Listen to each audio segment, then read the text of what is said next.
Students நம்ம இந்த video 11th ஃபிசிக்ஸ்க்கான ஃபஸ்ட் யூனிட் டெஸ்ட்டோட ஒரிஜினல் கொஸ்டின் பேப்பர் தான் பசங்களை பார்க்குறோம். ஸோ ஆல்ரெடி இங்கிலீஷ் மீடியம் போட்டிருக்கேன், நம்ம சேனலில் இருக்க போய் பார்க்கலாம் பாருங்கள். ஸோ தமிழ் மீடியம் பொறுத்தவரை இந்த கொஸ்டின் பேப்பர் கிட்டத்தட்ட ஒரு 5-6 மாவட்டத்திற்கு இதே கொஸ்டின் பேப்பர் அப்படியே வந்திருக்கு பசங்களா.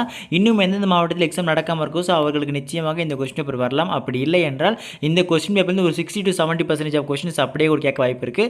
ஸோ அதனால் நம்ம பசங்க இந்த கொஸ்டின் பேப்பர் நல்லா படிச்சுட்டு போங்கப்பா. இதே மாதிரி அடுத்த சப்ஜெக்ட்ஸ்க்கான இம்பார்ட்டன்ட் நோட்ஸ் கைட்ஸ் எல்லாம் நம்ம சேனல் தொடர்ந்து அப்லோட் பண்ணுறோம், கொஸ்டின் பேப்பர்ஸ் உட்பட. ஸோ அதெல்லாம் மிஸ் பண்ண தெரிஞ்சுக்க நீங்கள் இப்போ தான் நம்ம சேனல் ஃபஸ்ட் டைம் பார்க்கணும், சப்ஸ்கிரைப் பண்ணிட்டு இந்த வீடியோவை உங்கள் ஃப்ரெண்ட்ஸ் எல்லாரும் ஷேர் பண்ணி விட்டுருங்க. சரி வாங்க ஸ்டூடெண்ட்ஸ் டேட்டா வீடியோக்குள்ளே போயிடலாம். ஸோ ஃபஸ்ட்டு வந்து பார்த்தீங்கன்னா சரியான விடை தேர்ந்தெடுத்து எழுதுகப்பா. ஒரு கோளத்தின் ஆரத்தை அளவிடுதலில் பிழை 2% எனில் அதன் கன அளவை கணக்கிடுதலின் பிழையானது டேஷ் ஆகும்.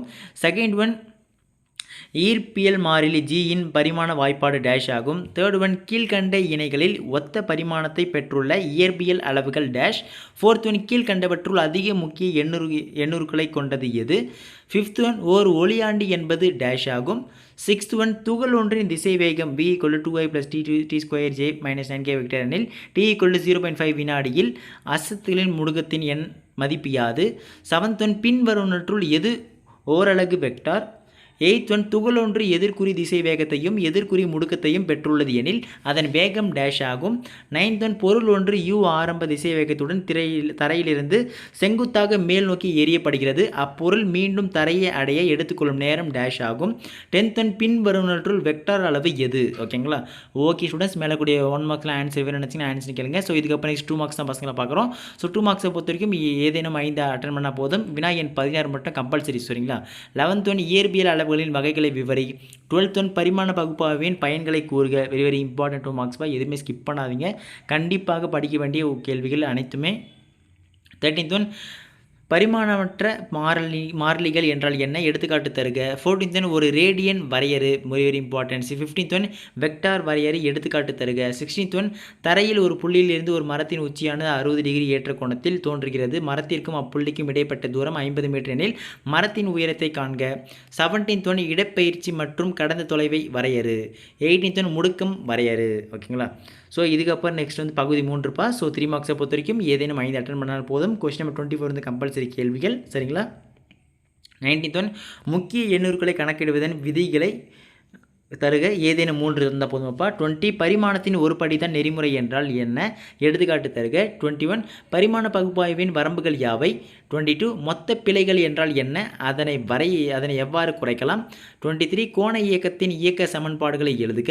24 a மற்றும் b வெக்டார் 2 வெக்டார்கள் அவற்றின் கூறுகள் வடிவில் கொடுக்கப்பட்டுள்ளன. ஓகேங்களா. a மற்றும் b கொடுத்துருக்காங்கப்பா. நீங்கள் a + b மற்றும் a - b வெக்டாரோட ஆன்சர் கண்டுபிடிக்கணும். 25 பொறுத்த வரைக்கும் ஸ்கேலார் பெருக்களின் பண்புகளை விவரி. ஏதேனும் 3 எழுதினால் போதும். 26 திசை வேகம் மற்றும் சராசரி திசை வேகம் இவற்றிற்கிடையான வேறுபாடுகள் யாவை. ஓகேங்களா. ஸோ பார்த்து வச்சுங்க. நெக்ஸ்ட் பகுதி இப்போ ஸோ 5 மார்க்ஸை பொறுத்த வரைக்கும் ஸோ 27 வந்து பார்த்திங்கன்னா தனி ஊசலின் அலைவு நேரத்திற்கான கோவையை பரிமாண முறையில் பெருக. அலைவு நேரமானது ஒன்று வந்து பார்த்திங்கன்னா ஊசல் குண்டின் நிறை, நெக்ஸ்ட் m, அப்புறம் ஊசல் நீளம் L, அதுக்கப்புறம் அவ்விடத்தில் புவி ஈர்ப்பு முடுக்கம் G ஆகியவற்றை சார்ந்தது தான். ஓகேங்களா.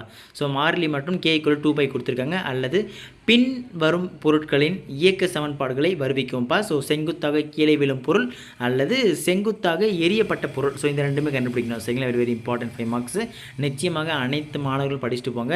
28 பொறுத்த வரைக்கும் வெக்டார் கூடுதலின் முக்கோண விதியை விரிவாக விளக்கவும், அல்லது நீண்ட தொலைவுகளை அளக்கும் முக்கோண முறை மற்றும் ரேடார் முறை பற்றி குறிப்பிடுக. Top most repeated and frequent கேள்விகள்ப்பா. அடிக்கடி கேட்கப்படும் கேள்விகள், இது முக்கியமானது ஒன்று, நல்லா படிச்சுட்டு போங்க. 29 பொறுத்த வரைக்கும் பிழைகளின் பெருக்கம் பற்றி நீவர் அறிந்தது என்ன, கூட்டலில் பிழைகளின் பெருக்கத்தை விவரி, அல்லது மாறாத முடுக்கம் பெற்ற பொருளின் இயக்க சமன்பாடுகளை வருவிக்கவும். ஓகேங்களா. ஓகே ஸ்டூடெண்ட்ஸ், இதில் இருக்கக்கூடிய அனைத்து கேள்வியும் நன்றாக படித்துக் கொள்ளுங்கள். இது வந்து பல கேள்விகள் நிச்சயமாக நடக்க போகும் மாவட்டத்தில். இன்னும் எந்தெந்த எக்ஸாம்பிள் நடக்காமல் இருக்கும் மாவட்டத்தில் அவங்க கண்டிப்பாக கேட்க வாய்ப்புகள்லாம் பார்த்துட்டு போங்க. இதே மாதிரி அடுத்து தொடர்ந்து பார்க்கலாம்ப்பா. அதெல்லாம் மிஸ் பண்ண தெரிஞ்சுக்க நீங்கள் இப்போ நம்ம சேனல் ஃபஸ்ட் டைம் பார்க்குறேன், சப்ஸ்கிரைப் பண்ணிட்டு இந்த வீடியோவை உங்கள் ஃப்ரெண்ட்ஸ் ஷேர் பண்ணி விட்டுருங்கப்பா. ஓகே ஸ்டூடெண்ட்ஸ், அடுத்து பார்க்கலாம், மிஸ் பண்ணுறாதீங்க. Tata, bye by.